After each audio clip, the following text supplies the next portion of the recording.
So if our media and political overlords would like to take this up with Thomas Jefferson, they're absolutely free to. But if it boils down to Keith Olbermann versus Thomas Jefferson and me, I think I like those odds.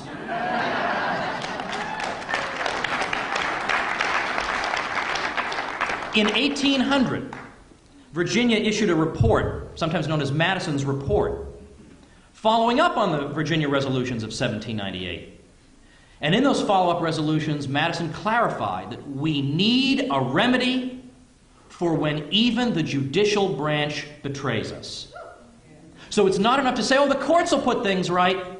That's not what Madison thought. We need a remedy for when the courts betray us. The courts are not composed of infallible human beings, because there's no such thing. In fact, think about Thomas Jefferson's attitude toward the federal courts. His argument was the federal courts are part of the problem. I mean, you want me to go and refer my disputes to them? They're part of the problem. The problem is the federal government, and last I checked, the federal courts are part of the federal government. They can't possibly be impartial arbiters. And the example I often give on the radio is, I say to the radio host, let's suppose you and I had a dispute. I know this would never happen, but let's suppose we did. And then I said to you, I have just the person to adjudicate this dispute. How about my mother? Now look, my mother, you know, she's still alive, and I want to say in her honor, and with respect to her, she's a very fair-minded person. She might side with the other guy. I wouldn't bet on it, though. I mean, you know, we have known each other a long time. So in other words, this is clear, right? You don't, when two parties are having a dispute, you don't let one of the parties of the dispute render the decision. And so the idea of state nullification, that the states formed the federal government in the first place, they are the principals. The federal government is merely their agent. The employee does not tell the employer what to do. Try doing that, by the way. See what happens. That is not how it is supposed to work. And in parentheses, by the way, if you're ever faced with this objection, sometimes you get this objection. Yeah, I understand the original 13 states, they had convention, they sent delegates to the Constitutional Convention, and then they ratified the Constitution. So they created the federal government, I got it. But what about the other 37? Didn't the federal government create those 37? So what happens to your argument then? This is so wrong, I can't even, there aren't words in the English language to emphasize how wrong this is. And I'll just give you the quick version of why that's wrong. The American understanding is not that the federal government creates states. The people create the state, and then the state applies for admission to the Union as a state. So when the people draft their state constitution and approach the federal government, at that point they are a state already. And so when Jefferson was confronted with the situation in 1820 involving Missouri, he was facing a situation in which Missouri had indeed drafted a state constitution and was applying for admission to the Union. And Jefferson said to them, if you are turned down for admission to the Union, then you will simply be an independent state. So in other words, your statehood does not rely on ratification by the federal government. Your statehood comes from the sovereignty of your people. So this 37 thing is not an objection. Another thing about the federal courts, by the way, the Jeffersonian view is that they're probably just going to rubber stamp what the federal government is doing. Well, how many times can one guy be a prophet? You know, like a zillion? I mean, of course he's right. That's exactly what they do. What do the federal courts spend most of their time doing these days? Going after the states. Because apparently they're all finished going over the constitutionality of federal laws. They've done all that. So they've got a lot of spare time, and they're going to... I mean, you would think that would keep them busy enough, but no, on to the states. Now, where does all this come from? I mean, did Jefferson just come up with this while he was drunk, and then he drafted them, and he woke up the next morning and said, oh my gosh, I hope I didn't submit these. Look, they're crazy, drunken nonsense. No, this comes from the Virginia Ratifying Convention of 1788. Now, Virginia is arguably the most important of the early states. Think of how many of our important statesmen come from Virginia. And when they were considering whether or not to ratify the Constitution, they were faced with a bunch of skeptics like Patrick Henry, who looked at the document and said, there are clauses here that they will be able to drive, I'd like to say a truck through, I guess that would be anachronistic, be able to gallop a horse through. So what do we do about this? And what was he told?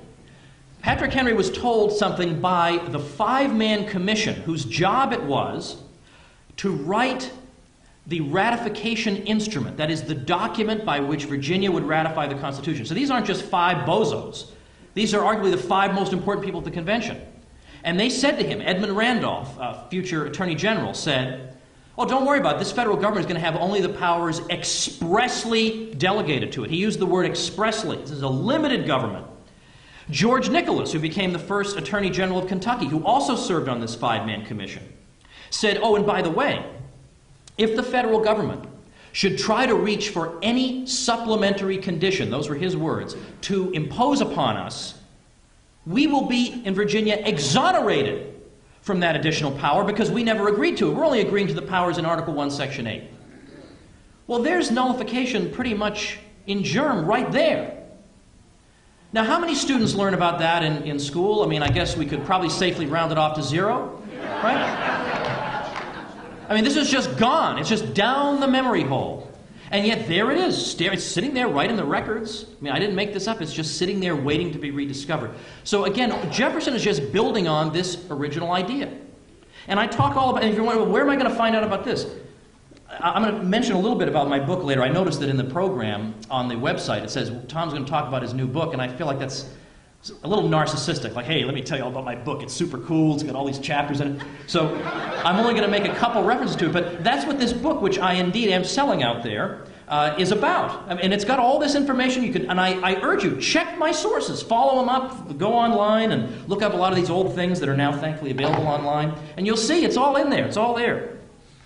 There's a real history, a real and honorable history of the employment of the so-called Principles of 98, named after the Virginia and Kentucky resolutions of 1798.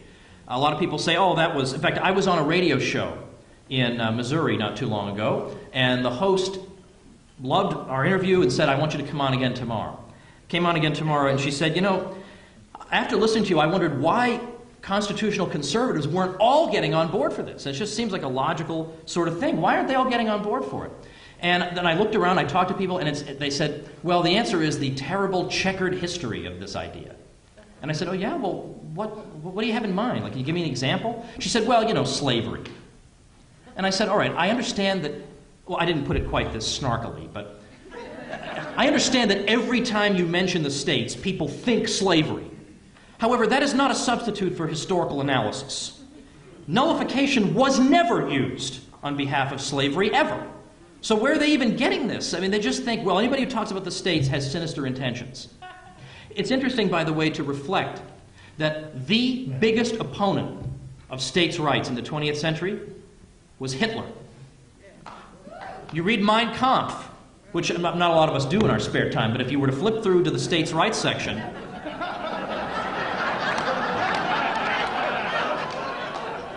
he doesn't go for it at all. He says, well, wait a minute, I want to impose the Nazi ideology on the whole country. I don't care about your crummy state boundaries.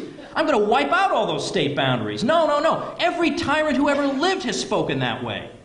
So this is the way to turn it around on those who say that we must be would-be dictators who want to impose terrible things on the people by means of states' rights. Every tyrant in the world wants to suppress the powers of states so that they can impose their will on the whole undifferentiated mass of the population. So, oh, thanks. Thank you. So the real history of the powers of the states and the Principles of 98 in America, not the phony baloney one that people think they learned in 7th grade, but the real one is eminently honorable. The New England states employed these principles in defense of their right to engage in commerce against the Jeffersonian embargo. They used it to fight against unconstitutional searches and seizures. And they used it even to fight against what they perceived to be unconstitutional aspects of the fugitive slave laws. So this is an actual history. These things actually happen. But again, how many students learn about any of this? It's like nothing. It's like, again, crickets. No mention of this whatsoever. I leave it to you folks as an exercise to determine why it is that all of this would have been conveniently forgotten. But what it all boils down to is this. The federal government will not and should not be expected to limit itself. That ain't going to happen. You do not establish an institution like this, then hand it a piece of paper and say, go limit yourself. What possible incentive does this institution have to limit itself? So it's enough to dangle, we've tried dangling carrots in front of it. It's time for the stick, I say. Because